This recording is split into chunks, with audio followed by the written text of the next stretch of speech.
జై శ్రీరామ్. మీ అందరికీ శ్రీరామనవమి శుభాకాంక్షలు. మా ఇంట్లో అయితే శ్రీరామనవమి పండుగ నాడైతే ఉదయాన్నే అంతా నీట్గా ఇండ్లంతా శుభ్రం చేసుకుని స్నానం చేసుకుని అయితే నైవేద్యాలు అయితే చేసి దేవుడికైతే పూజ చేసేసి తర్వాత అయితే రామాలయంకి అయితే వెళ్ళానండి.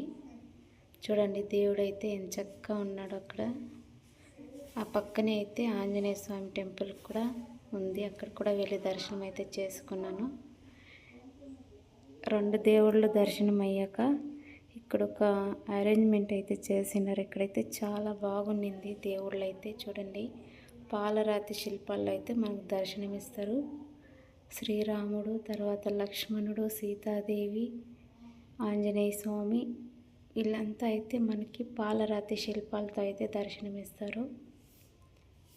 అక్కడైతే నీట్గా స్వామివారిని మళ్ళీ అయితే దర్శించుకొని స్వామివారి హారతి ఇచ్చారు. దండం పెట్టుకొని అయితే ఇలా అంతా మొత్తం అక్కడ దేవుడు ఎన్నెన్ని అవతారాలు వేశారు అనేసి అయితే అక్కడ పక్క పక్కన అయితే పెట్టారు. అవంతా నీట్గా అయితే చూసుకుంటూ అయితే వచ్చామండి.